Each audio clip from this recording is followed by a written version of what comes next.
జై గురుదత్త. యోగిని పార్వతి గారు Manthani retired government maths teacher. 85 సంవత్సరాలకి ఇక్కడ ఫోటోలో మీకు కనిపిస్తున్నారు నీలం రంగు చీర. ఈవిడ యోగిని పార్వతి ఈవిడ పేరు. చాలా చిన్నప్పటి నుంచి చాలా సింపుల్ లివింగ్, ఏ ఆర్భాటాలు ఆడంబరాలు లేని జీవితాన్ని గడుపుతూ ఆవిడిప్పుడు రిటైర్ అయిన తర్వాత కూడా వచ్చే డబ్బంతా ధార్మిక కార్యక్రమాలకి, భగవత్ కార్యక్రమాలకి వినియోగిస్తున్నారు. స్కూల్లో పనిచేసే సమయంలో కూడా చిన్న పిల్లలకి, స్కూల్ పిల్లలందరికీ కూడా భగవద్గీత నేర్పుతూ భగవద్గీత ప్రచారంలో ఉన్నారు. ఆవిడ బాచుపల్లిలో భగవద్గీత పారాయణం జరుగుతున్న సందర్భంలో మనల్ని సంప్రదించారు. కార్తీక ఏకాదశి ద్వాదశి పర్వదినంలో 24 గంటలు అహోరాత్రి సంపూర్ణ భగవద్గీత పారాయణం చేయాలని ఉంది అని మనకి తెలియపరచడం, మన వాళ్ళందరూ కోటియజ్ఞం గ్రూప్ అంతా అక్కడికి వెళ్ళి మంథని గోదావరి తీరం, హైదరాబాద్కి గంట డిస్టెన్స్లో ఉన్న పెద్దపల్లి గ్రామ సమీపంలో ఉన్న మంథని క్షేత్రంలోని హరే రామం ఆశ్రమంలో ఈ అహోరాత్రి సంపూర్ణ భగవద్గీత పారాయణం చాలా చక్కగా నిర్వర్తించారు. అక్కడ యోగిని పార్వతి గారిని కలిశారు.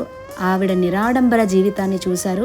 మన వాళ్ళంతా కూడా ఆశ్చర్యచకితులయ్యారు. భగవద్గీతని ఆధారంగా చేసుకొని ఆవిడ తన జీవితాన్ని మలుచుకొని ఎందరెందరికో ఆదర్శంగా, స్ఫూర్తిదాయకంగా ఉన్న యోగిని పార్వతి గారు భగవద్గీత ప్రచారం ఎంతెంతో చేస్తున్నారు. ఆవిడ ఇప్పటికీ అన్ని స్కూల్స్లో రకరకాల ప్రదేశాలలో పారాయణాలు చేసిన కౌంట్ 600 సంఖ్య కూడా స్వామీజీ పాదాలకు అర్పణ చేస్తూ, ఇక ముందు కూడా ఇలాంటి పారాయణాలు ఆవిడ శక్తి కొలది చేసి ఆ కౌంట్ను కూడా స్వామీజీకి కోటి యజ్ఞానికి ఇస్తానని చెప్పారు.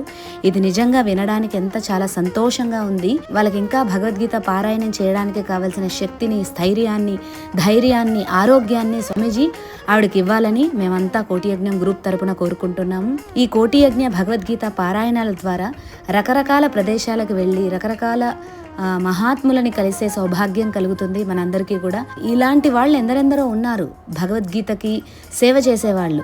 వాళ్ళంతా కూడా మనకి ఈ భగవద్గీత కోటి యజ్ఞ రూపేణా మనం వాళ్ళందరినీ కూడా కలుసుకునే సౌభాగ్యాన్ని స్వామీజీ ఇస్తున్నారు. వీళ్ళందరినీ చూసి మనం నేర్చుకోవాల్సింది ఎంతో ఉందండి. ఆవిడ్ని స్ఫూర్తిగా తీసుకొని మనందరం కూడా ఇంకా ఇంకా భగవద్గీత పారాయణాలు చేయాలి. నిజంగా మంథని ఎంతో అదృష్టం చేసుకుంది. స్వామీజీ వారి కృప ఈవిడ మీద ప్రసరించాలని ప్రార్థిస్తూ ఆవిడ త్వరగా స్వామీజీని దర్శనం చేసుకోవాలి. స్వామీజీ వారికి కోటి కృతజ్ఞతలు, ధన్యవాదాలు తెలియపరుస్తున్నాము.